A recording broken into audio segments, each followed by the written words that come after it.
My grandfather was a strange man, a survivalist, ex-military, and obsessed with things out there. When he died 2 months ago, I was the only one surprised to find out he'd left me something in his will. A small, metal box and a note that just said, "Don't open it until you really need to." No key, no instructions, just that. I didn't think much of it at the time. I put it in my closet and forgot about it. Until 3 nights ago, at 3:07 am, I woke up to the sound of scratching on my window. I live on the 12th floor. I thought I was dreaming. I even laughed at myself and went back to bed. But then it happened again the next night, 3:07 am sharp. This time, the sound wasn't just scratching. It was whispering. I couldn't understand it, but it sounded like my name being said over and over in a voice that wasn't human. Almost like a recording being played backwards. I remembered the box. I hadn't touched it since Grandpa died. I took it out of the closet, sat it on my kitchen table, and stared at it. No lock I could see. No keyhole. Just smooth, seamless metal. But it was warm. Last night, it escalated. I woke up not in my bed, but sitting in front of the box. My hands were resting on top of it, and there were scratches, deep angry scratches, all over my arms. But there was no blood, no pain, just the box. Then it flipped open on its own.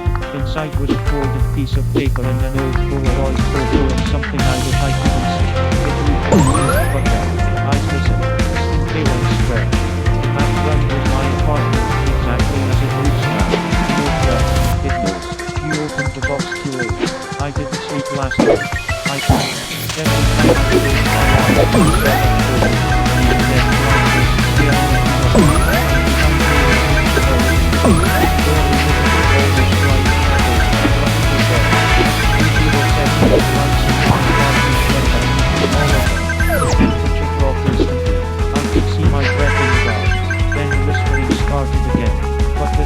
feel outside the window. It was inside the apartment.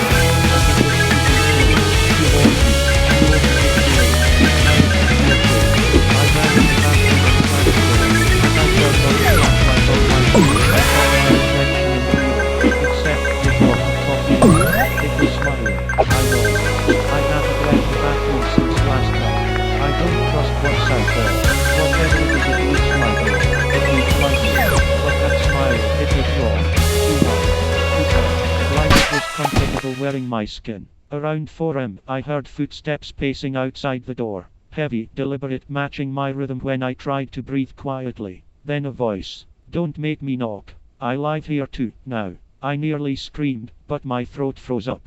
It just stood there for hours, waiting. No movement, no sounds. Just waiting. When I finally worked up the courage to open the door, it was gone. But everything in my apartment had been changed. Slightly. Photos flipped. Chairs moved an inch. My toothbrush was wet. I checked the mirror again. Now my reflection won't move at all. I called my mom. I didn't know what else to do. I told her everything, even the stuff that made me sound insane. There was a long pause. Then she whispered, "He told me this might happen." I froze. She said Grandpa wasn't just paranoid, he was part of something. A group that studied mirrors and mimics. Entities that don't come from here. He had seen one when he was a soldier, and it followed him back. That's why he built the box, not to trap something but to delay it. And it seems the delay is over. Before she hung up, she said, "Don't look in any more mirrors. And whatever you do, don't let it learn your memories." I don't even know what that means. I smashed all the mirrors in my apartment. But now, my phone screen is acting weird. The front camera turned on by itself. I saw my face for a second, not live like a still photo. But in the background of the image was me, again, the mimic, watching me, standing behind my kitchen counter. I ran in there, nothing. But when I checked my phone again, there was a new video in my gallery, a single second. Just static and one frame, me sleeping. I lied alone. I left the apartment. Now I'm in a motel, half an hour away. But my phone keeps buzzing. Texts from my own number. Come back. We remember more now. We're almost you. I went to the police. I told them someone had broken into my apartment and was impersonating me. They pulled security footage from my building, and I watched myself, calmly walking in and out every day, even today, smiling at the front desk, wearing my clothes, carrying my backpack. Only problem is, I was already at the motel when it happened. The officer looked confused. That's you, he said. No, I told him. That's it. He laughed, but uneasily.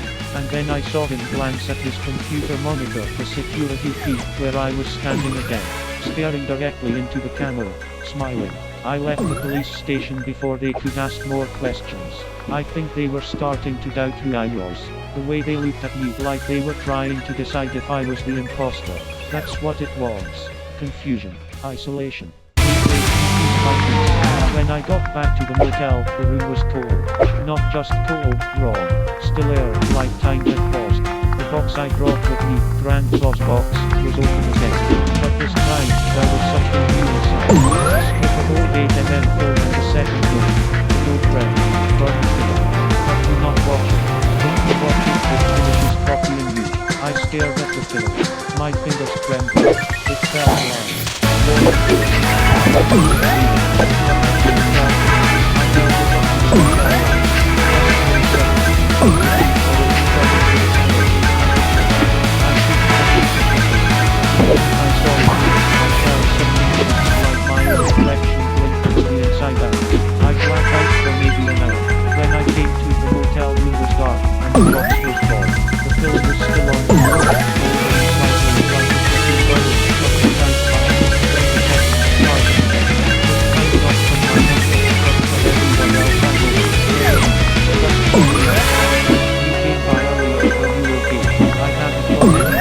I'm still here, but it isn't fighting anymore.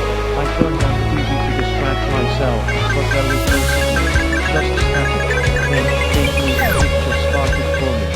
My face, talking, smiling, blinking in time with me, until it didn't. Then it stared into the camera and said, "We are ready. Thank you for the memories." That's when I realized it doesn't need to kill me. It just needed enough to become me. And now it is. I can feel myself slipping. My memories are fogging, my voice sounds unfamiliar even to me. Every reflection is slightly off, delayed, like it's practicing. So this is my last message. If you're reading this and you ever get left a sealed box, don't open it.